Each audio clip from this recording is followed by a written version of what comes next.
Assalamualaikum Vanakkam. Chers fidèles téléspectateurs, c'est un immense plaisir de vous retrouver ce dimanche matin. Aujourd'hui, je vous invite à un voyage pour découvrir notre histoire, notre héritage. Mais avant d'embarquer, écoutons ensemble la pensée spirituelle du jour.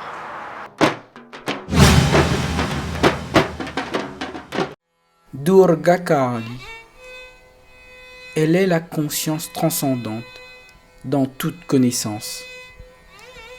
Elle est le vide dans tous les vides. Elle, au-delà de qui il n'est point d'au-delà, est appelée l'inaccessible. Devi Upanishad, versets 26-28.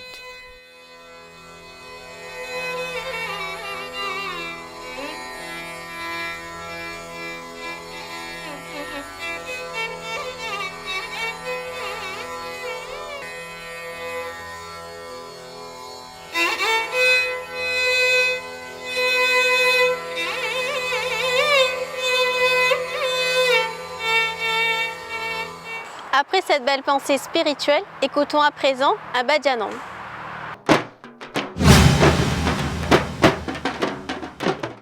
जय शक्ति जय जय महाकाली जय शक्ति जय जय महाकाली जय शक्ति जय जय महाकाली जय शक्ति जय जय Mahakali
communauté tamoule de la Réunion prit naissance avec nos ancêtres engagés qui sont arrivés sur l'île avec leur culte. Parmi tous ces cultes, le culte de Shakti et notamment de la déesse Kali fut honoré dans l'Ouest et plus précisément à Saint-Paul au temple de la Fouche. Je vous invite à découvrir ce patrimoine dans notre rubrique Un jour, un chapelle, Olunal, Olokoil.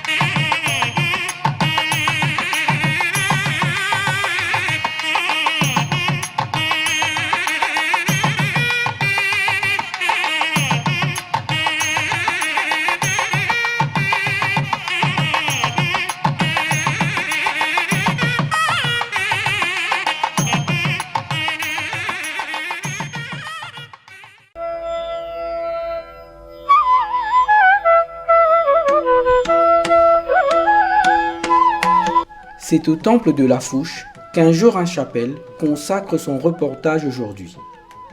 Le Ko'ovil est situé à Saint-Paul, à proximité de la Nationale 1 à Savannah.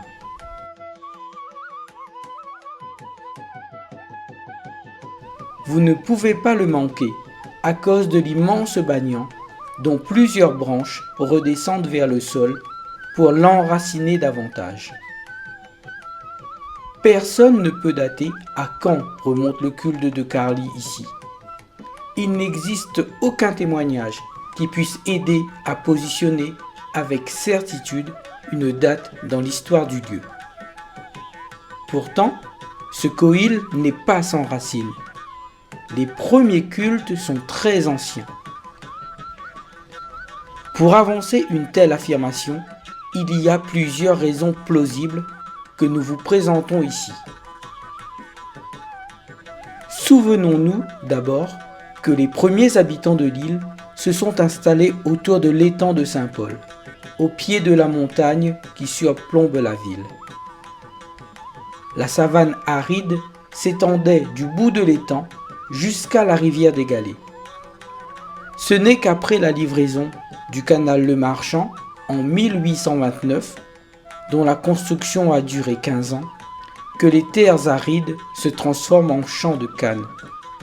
Ce canal, qui alimentait la plaine Chabrier jusqu'en 1976, passait derrière le réfectoire du temple. Anciennement, il y avait un canal qui passait derrière le réfectoire, en limite de borne avec les voisins d'à côté.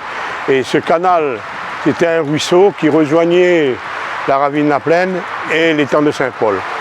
Ce canal a joué une importance dans la vie de l'association, de la communauté à un certain temps.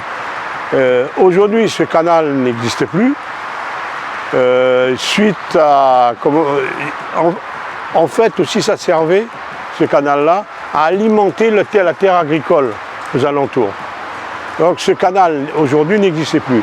Mais là, en ce moment, nous sommes dans le lieu le plus mythique, sur le site où est-ce que supposé on a trouvé le calou, le fameux calou de la Fouche, déposé ici, et où nos ancêtres pratiquaient, honoraient la divinité, ici même. C'est-à-dire dans cet endroit-là. Et à savoir que bon, les gens ici, cet endroit est d'autant plus mythique que les jeunes, dont moi-même, on se faisait raser les cheveux là-dessous. Et ensuite, on prenait le bain dans ce fameux canal qui n'existe plus aujourd'hui. Le marchand achète le domaine à Lacaille au début du 19e siècle, qu'il nomme Domaine sucrier de Savannah, et installe la première usine en 1820. En 1902, Savannah emploie 151 engagés, soit 45 malgaches, 43 indiens, 32 africains et 31 chinois. Les engagés vivent sur le chemin du Tour des Roches, au lieu dit Jardin La Perrière. Des bidonvilles se sont montés le long de la longue allée des palmiers, à l'entrée de l'habitation. C'est là, derrière les épaisses haies de bois de lait, qu'ils s'installent. Ainsi, la seconde raison, très élémentaire, est la présence attestée dans cette zone d'engagés indiens. Alors, ce calou de la Fouche a été implanté, d'après les recherches que moi personnellement j'ai fait, auprès de nos ancêtres, ceux qui ont connu la Fouche. En ce moment, on a encore un membre de l'association qui est vivant, et ce personnage, il a quand même 91 ans. Donc, l'historique de la Fouche, il le connaît. Donc, moi, on m'a dit, en ce temps-là, que c'est des Indiens de l'Inde qui travaillaient sur ces terres agricoles, qui ont mis ce calou-là, en l'honneur de la déesse de Patlé Kali. Et ensuite, il y a eu, à cette période, une inondation, il y a eu un grand cyclone. Ce calou a été couvert par les branchages et les Indiens qui étaient sur ce site, ils sont décédés. 1913, une date terrible dans l'histoire de l'île. Selon le journal Le Peuple, le 4 mars 1913, un cyclone violent et désastreux s'est abattu sur la Réunion. De gros dégâts sont causés aux récoltes et des inondations ont lieu. Le Bernica déborde. Les pluies, en un jour, font changer la topographie de la colonie. Il a plu 598 mm à Saint-Paul. C'est dans ces circonstances que plus sûrement le calou est perdu. Ses premiers dévots sont même morts. Ils ont péri noyés selon les témoignages recueillis. Cette information, transmise oralement au début et certainement remodelée ensuite, il y a probablement une part de mythe. Un élément supplémentaire confirme l'hypothèse de l'ancienneté de la pratique religieuse ici. La découverte d'un calou dans le pied de la Fouche. C'est là, au pied de cet arbre, que l'on trouve le calou. Comment a lieu cette trouvaille? Deux versions existent dans la mémoire populaire. À la découverte de ce calou, qui est sacré, qui est toujours là d'ailleurs, j'ai eu deux versions des personnes qui l'ont retrouvé. On m'avait dit aussi que c'était une certaine dame, Madame Goulvy en l'occurrence, qui après l'inondation, la nature avait repris ses droits. Donc elle gardait ses chèvres, ses cabris et tout sur ce terrain. Et c'est en venant sur ce pied de la Fouche qu'elle a trouvé ce calou. Et ma deuxième version, ce qui pour moi est un peu plus plausible puisque ça vient de cet ancien membre de l'association, il me disait un certain monsieur Charles Isa qui travaillait sur les terres, c'est des gens de la plaine, qui travaillait sur cette terre, a découvert ce calou là-dessous. Et là, il a reconnu, c'est une personne qui ne faisait même pas partie de la communauté tamoule, ah, ça c'est à son importance. C'est pour ça qu'ils ont fait appel à des poussaris. Ces poussaris sont venus sur le site et ils ont reconnu que c'était un calou actif où est-ce qu'il y avait beaucoup d'énergie dessus. Et c'est là que ça a démarré les premières cérémonies. Ces poussaris ils ont commencé par faire un petit pendole avec le calou. Ils honoraient la divinité par un semblani, plutôt parce qu'en ce temps-là, le sacrifice était un coq. Ces versions ne doivent pas être regardées comme une fiction simplement parce qu'elles ne décrivent pas un événement historique. Elles décrivent une vérité insaisissable qu'il est difficile d'exprimer de façon conventionnelle, justement parce qu'ils s'aventurent au-delà de la sphère des faits pour entrer dans celui du symbolisme. C'est à partir de ce moment, de cette nouvelle ère, que les cérémonies commencent. L'association Pandjale Karli est créée en 1973 avec 14 membres. Madame Chabrier, propriétaire, refusait de céder le terrain à une personne, Elle accepta cependant de le vendre à une association. À savoir que plusieurs particuliers voulaient l'acheter et c'était une des conditions de Madame Chabrier. Donc créé en 1973, le temple, sous l'appellation de Pandjale Karali Kohi Lafouche, par les 14 membres fondateurs, ici que vous pouvez voir sur cette stèle. Les noms ne sont pas inscrits. Stèle qui a été sculptée par notre poussari, M. Jean-Claude Manouvel. Et cette stèle leur est dédiée en leur hommage, quoi, hein, pour garder ce souvenir, pour pérenniser justement et pour que nos jeunes n'oublient pas cette création de ce temple. Suite à la demande du président, comme je suis un peu connaissance dans l'art indien, j'ai proposé à cette manière de faire un truc comme un miroir, comme ça c'est plus représenté, des lotus autour. Mais comme ici aussi c'est un temple de Kali, j'ai proposé au président de faire des petits lions qui représentent ces véhicules. Et après on s'est fait aider aussi par un groupe du temple pour le colombe, pour la peinture. Ici j'ai mis aussi un signe de Shiva et de l'autre côté le signe Vishnuis. Comme c'est un temple qui marche sur le feu et Shakti aussi toujours présent dedans. Temple dédié à Bhadra Kali dès le début. Mais il est à noter la présence dans la dénomination du nom de Pandjale. Alors Pandjale Karali, pourquoi Pandjale Karali? À l'origine, ce temple, quand il a été créé, il y avait très peu de divinités. Il n'y avait que Ganesh, Kali, Malimen, et après il y a eu Minispren, Mahadeviren. Mais pourquoi Pandjale?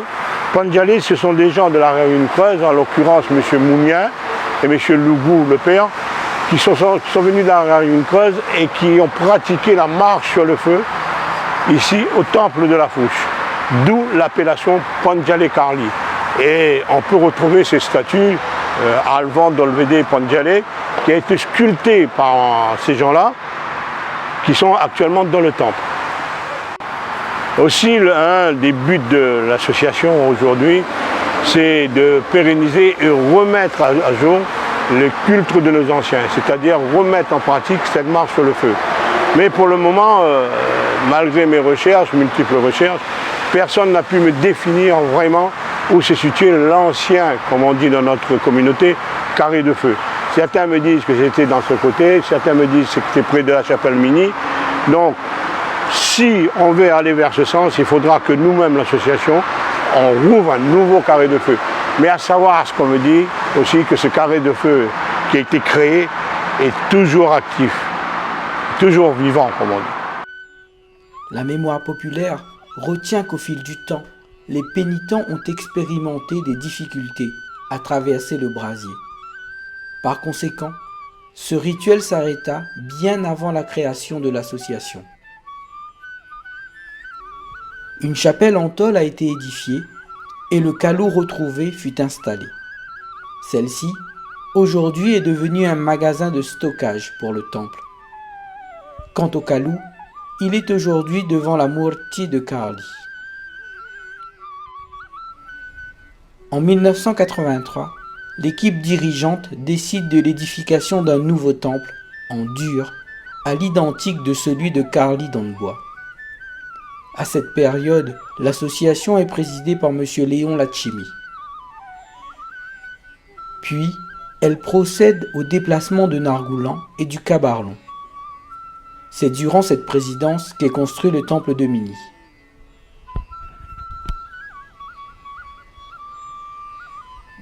M. Manouvel est aujourd'hui officiant Poussari dans ce temple. Om Hari Om Shri Paramatmane Namaha. Hari Om Guru Brahma Guru Vishnu Guru Devo Maheshwaraha. Guru Sakshat Param Brahma Tasmai Shri Gurave Namaha. Om Maralpom Vaivinalpom Annai Vaitri Piranda Tallai Bomboga Turambanal Kunamariga Marunai Gopuratir Vitri Rukunkana Vajiye Kaito Judakar Om Hari Om Surikabarini Rigandhakarikarasthiriyam Modaye Angara Sakti Chamundi Patrekari Suriniri Kabariva Chamunjiva Patrekariva Selva Buddha Prada Pisa Sugaram Banjanam Sunityam Eri Eri Suru Suru Uchakku Vampattu Swanamao Om Shanti Shanti Shanti. Donc, on a appris un peu avec deux gourous, deux vieux gourous. Aujourd'hui, on a fini quitte à nous, depuis là, cette terre.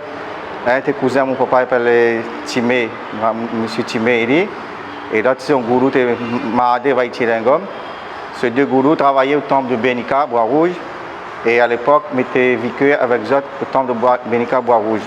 En 2004, comme on a connu les autres, on a exoté un peu. Donc, j'étais travaillé le temple de Benika et en même temps, j'ai travaillé le temple de la Fosse Saint-Paul. Donc, c'est comme ça qu'on arrive ici en septembre 2004. Et depuis septembre 2004, mais il est toujours ici maintenant. Donc, on a travaillé toujours avec ton Timé, ton Mahade. Ton Mahade, il a vécu à nous en 2006. Et après, en 2013, ton Timé aussi, il a vécu le temple. Donc, il est resté toujours ici. Et donc, voilà comment il est arrivé un peu ici. Donc peut-être à la grâce de Dieu. Après, on a connu quand même l'ancien président, le président aussi toujours, Raymond Mangata. Donc voilà, on est arrivé ici. Après, dans ce temple ici, bon, comme tout temple, il y a Ganesh, c'est Vigneshwara, divinité ici. Après, il y a Mahalakshmi. Ici, il y a Viramankari, Virapatrekari. Le temple est dédié à Virapatrekari. Temple de la Fouchabouye. Après ici il y a Mariaman, et Aravan et Aival Panjabandevar, Drobadji Arjuna. Comme toujours ici l'ancien tu fait marche de feu. Et la cérémonie ici en ce moment nous fait entre 10 juillet et 10 août. La cérémonie est faite Kali. On choisit une date dans cette période. Après, en mois de septembre, il y a Ganesh Chaturthi, on fait aussi. Après, il y a fête de Mariaman, on fait dans le mois Puletta Simadam, le mois de Vishnu. Puis ancien temps, on fait toujours dans cette date. On a respecté. Et après, en ce moment, il n'y a pas la marche de feu, en ce moment, il n'y a pas encore. Peut-être un jour, je ne sais pas. Et après, il y a toutes les cérémonies du mois, on fait par Nami. On a gardé toujours l'ancienne cérémonie, comme j'ai appris mes dégourous. L'ancienne cérémonie, comme on dit, on faisait auparavant. On pourra dire que c'est des cérémonies puraniques, pas comme en ce moment on fait des agamas. Même j'ai appris avec eux, je continue toujours ces cérémonies parce que même le président me dit toujours continuer ces cérémonies, il veut des cérémonies des ancêtres. Parce que aussi, moi j'ai appris à l'ashram aussi. Bon, pendant des grandes fêtes, j'ai fait un peu ces prières vendredi, samedi, mais quand arrive le dimanche, ici on fait toujours les prières traditionnelles.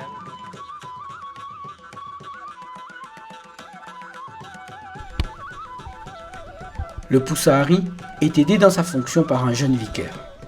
Bonjour, moi c'est Norvan, il est un petit vicaire du temple de la Fouche.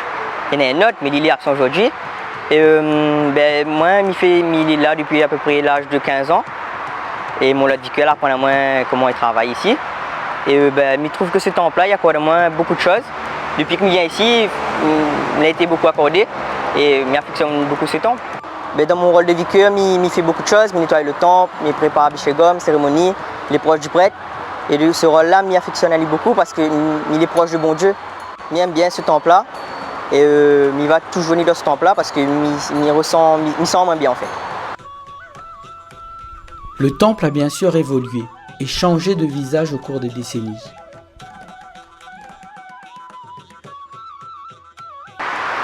À savoir qu'en ce temps-là, habitait sur le site Monsieur Lui, plus connu sous le nom de Petit Lui. Et c'est lui qui a créé notre chapelle qui se trouve juste à côté, à l'aide de plusieurs gens de la communauté. Et c'est là qu'on a déplacé le Kalou vers ce temple. Nous nous retrouvons ici devant le temple dont je vous ai parlé, créé par Monsieur Lui et quelques membres à base de volontariat. À savoir qu'en ce temps-là, tout se faisait par volontariat. Et il y avait des gens. Donc ce temple-là, C'était un des premiers temples, disons, entre guillemets, en dur, mais qui était fait dans le style créole. Ici, à la première porte, il y avait le dieu Ganesh. Dans le milieu, il y avait la déesse Kali et le Kalou, le Molestarlo.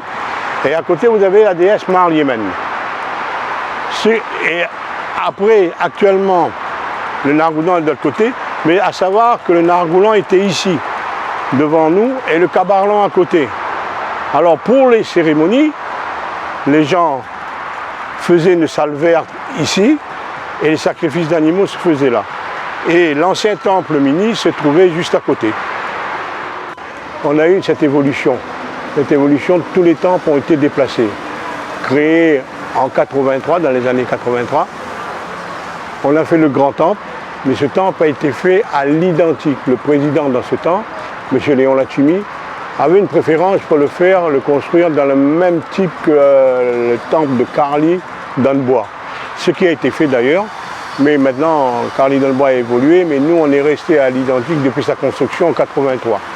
Vous avez le temple mini aussi qui a été déplacé dans la foulée, qui était juste derrière moi, et il y a le pied de Lila là, qui est actuellement à cet endroit. Vous avez le Kabarlon aussi bien sûr qui a été déplacé, et vous avez aussi le Nargoulan et Souliyen qui ont été déplacés et ramenés tout dans cet endroit, ainsi que le Kodi, on a créé ce Kodi. Alors la construction de notre temple actuel a eu lieu en 1983, à savoir que ce temple a été construit essentiellement sur le don des fidèles. Ceux qui voulaient donner des sacs de ciment donnaient du ciment, ceux qui voulaient donner du gravier donnaient du gravier. Il y a eu des apports en numéraire aussi, ainsi que le temple mini. À savoir que tout ça c'était à base de volontariat et construit avec ces dons. On a eu des différents poussaris, des grands poussaris qui ont officié ici. On avait M. Vaïtilin Gommade, dit Tomade, le frère du grand Manicon. On a eu M. Pogavano Francis, dit Francis qui a évolué ici. M.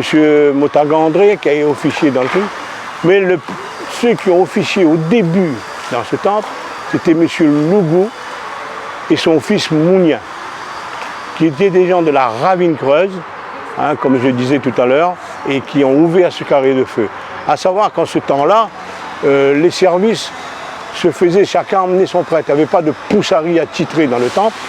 Chacun venait, elle amenait son prêtre et faisait ses cérémonies et repartait. C'était bon, ça pouvait être le matin un poussari, l'après-midi un autre, etc. quoi. Et après, on a eu M. Élie Mounier Augustin, dit Timé, hein, dont son vicaire, M. Manouvel Savimoutou, qui est notre poussari actuel du temple.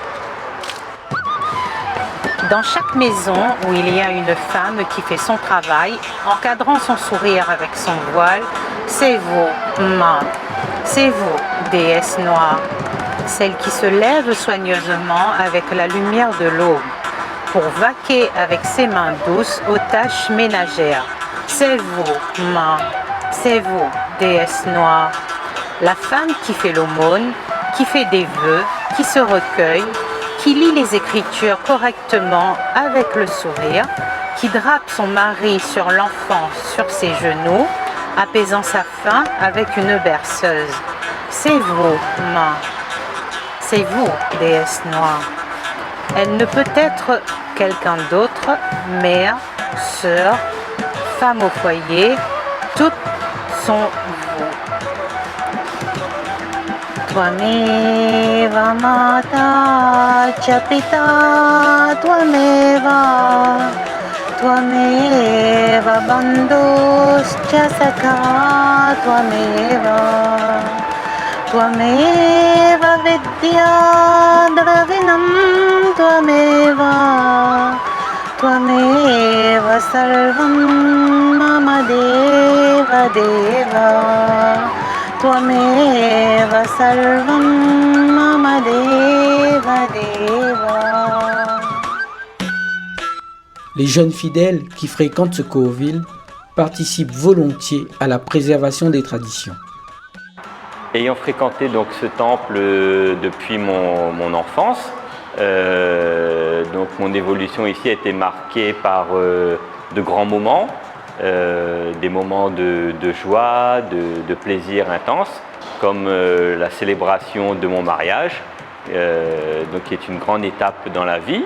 Puis ensuite, la joie, le plaisir de baptiser mes 2 petites filles qui viennent aussi à leur tour maintenant régulièrement fréquenter le temple et partager ces moments avec la communauté, avec tous les gens qui fréquentent ce temple.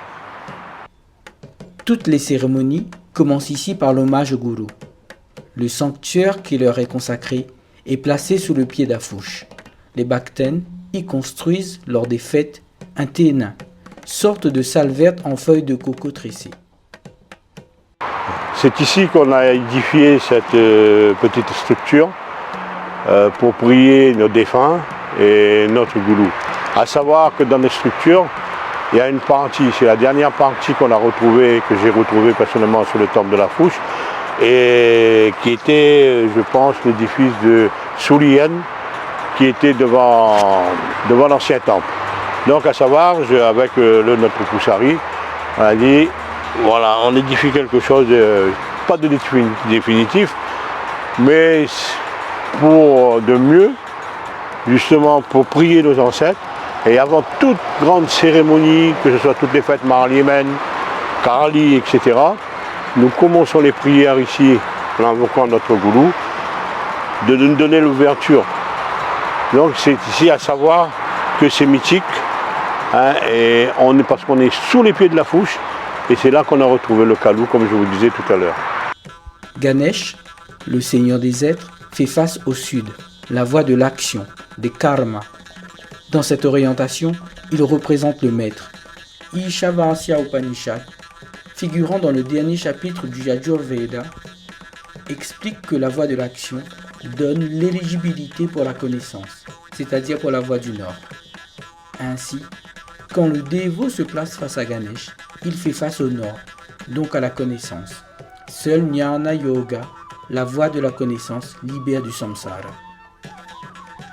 Ensuite, il y a eu aussi cette évolution, l'installation d'un Ganesh. D'ailleurs, je crois que on dit que c'est le seul Ganesh qui est tourné vers le sud. Donc il y a ce Ganesh-là, à savoir que Fakir, lors du cyclone Fakir, il a déraciné le pied de Pilpar qui se trouvait derrière lui, et bien sûr, toute la sculpture est tombée. Mais, pour vous dire, Ganesh n'est pas arrivé par terre. Il y a Moussaka qui est devant lui, qui l'a retenu. C'est-à-dire qu'il est resté penché sur Moussaka. Donc ensuite, on a décidé de refaire. On a planté des pieds de Vilbam derrière, à la place de Bilba. Et on a mis un parasol, parce que moi je ne convenais pas qu'une divinité restait sous un arbre, pas à l'abri sous le vent et la pluie. L'énergie de la Shakti.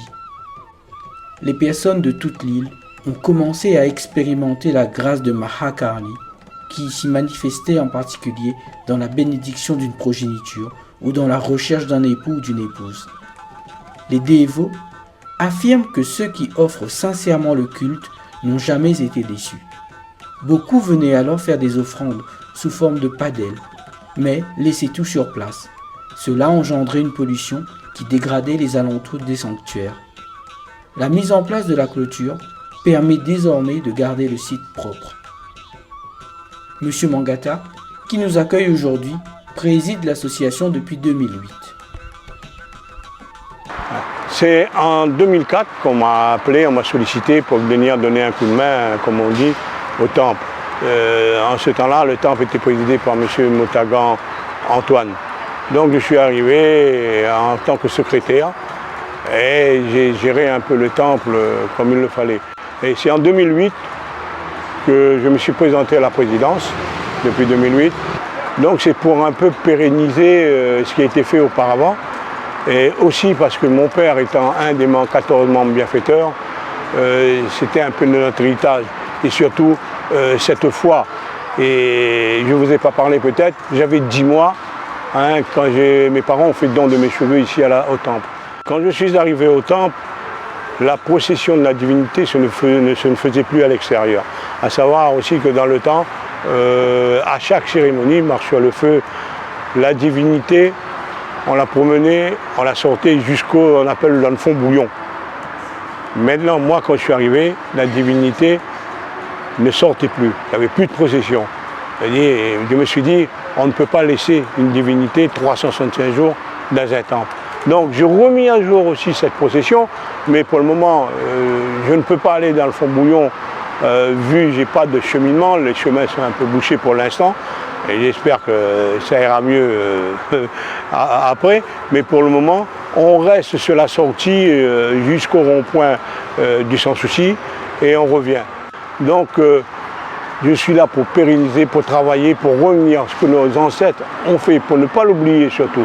Parce qu'en ce moment, dans notre communauté, on a un peu tendance à oublier ce passé que nous a laissé, ce passé de gloire et de beauté, bien qu'il était associé à des souffrances que nous ont laissé nos ancêtres, parce que bon, ils officiaient vraiment sous les ordres des gens quand ils avaient le temps. Donc maintenant, tout ça c'est du passé, il faut qu'on évolue, mais tout en gardant ce que nos ancêtres nous ont laissé en héritage. Et ça j'y tiens beaucoup, c'est pour ça que aux jeunes qui viennent au temple, je leur raconte l'histoire de la Fouche. Et c'est un des seuls temples, comme je dis, auquel on ne demandera aucun denier aux personnes qui viennent dans ce temple. Parce que c'était aussi là aussi une image que nos ancêtres nous ont laissée. Donc, voilà, pérenniser, faire toujours nos sacrifices d'animaux, comme nos ancêtres l'ont dit. C'est pour ça le choix de notre poussarie a été vers là, parce que des fins tomardées pratiquées à l'ancienne, M. Élie Augustin d'Itimé, c'est pareil, et M. Manouvel étant son vicaire, moi je l'encourage et je prône qu'on va dans ce sens toujours, faire nos cérémonies à l'ancienne, héritage que nous a laissé nos ancêtres. On dit souvent que notre religion est basée sur des faits, sur des illusions. Je vais vous faire une citation de Garapatri, un écrivain et théologien de l'hindouisme. Il disait sur l'illusion, l'illusion est une fausse apparence, mais une apparence a nécessairement pour base une réalité. Car rien d'illusoire ne peut exister sans un support empli d'illusions. En adorant une illusion ou ses manifestations, on adore la réalité qui est derrière. C'est-à-dire l'immensité inconnaissable à jamais sur laquelle elle se repose. Je voudrais remercier tous les membres de l'association qui travaillent activement pour celle-ci afin qu'elle avance. Même les bénévoles, même les membres qui ne font pas partie de l'association, nous apportent leur aide. Et ça, c'est très appréciable. Et j'aurais une pensée particulière pour mon épouse qui me soutient infailliblement dans tout ce que je fais dans ce temps. Bientôt, en 2023, l'association doit célébrer ses 50 ans. Un projet commence à émerger pour cet événement.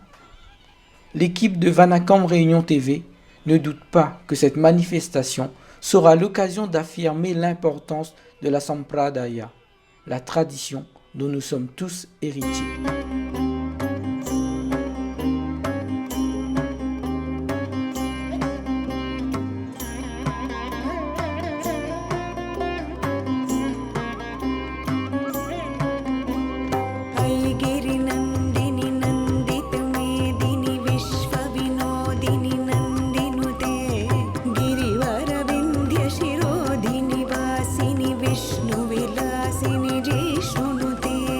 Bhagwati है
J'espère que ce beau reportage sur l'histoire de ce temple vous a plu. Découvrons tout de suite l'agenda de la semaine.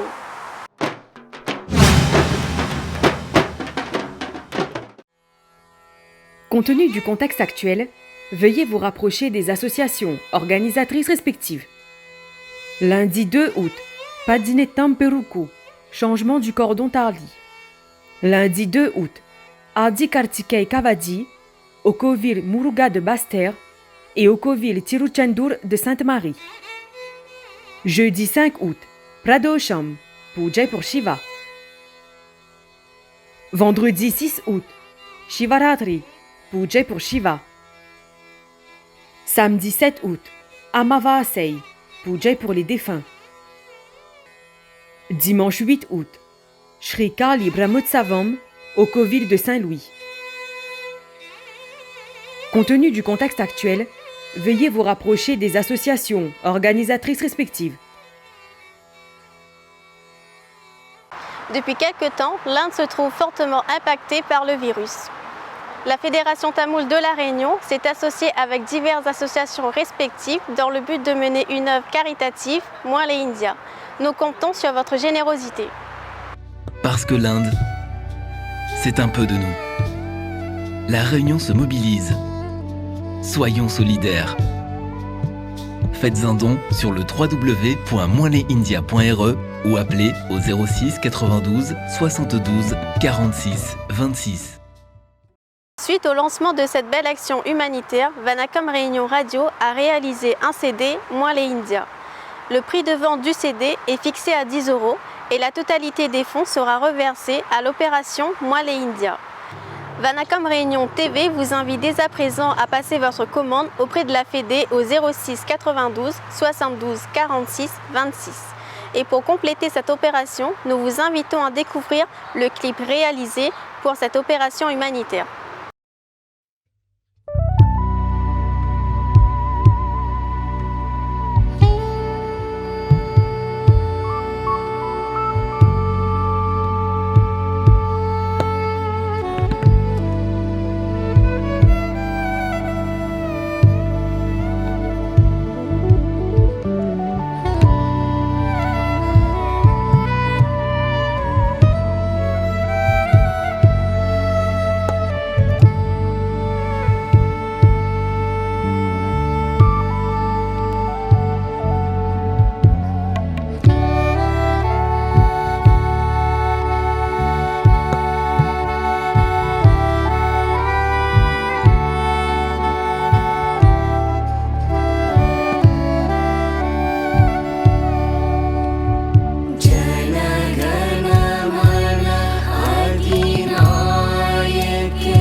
Chers téléspectateurs, notre émission Un jour, un chapelle touche à sa fin. N'oubliez pas la rediffusion de cette émission ce mercredi à 13h, mais aussi sur notre chaîne YouTube Vanacom Réunion TV. Récemment, nous avons lancé un appel aux dons via le site Hello Asso. Pour tout renseignement, nous vous invitons à nous contacter soit par mail vanacomreuniontv@orange.fr ou par téléphone au 06 92 69 76 79. Nous comptons sur votre générosité. Avec toute l'équipe bénévole de Vanacom Réunion, nous vous donnons rendez-vous dimanche prochain pour votre nouvelle émission Padel. Il ne me reste que plus qu'à vous souhaiter un très bon dimanche. Nandri Vanacom.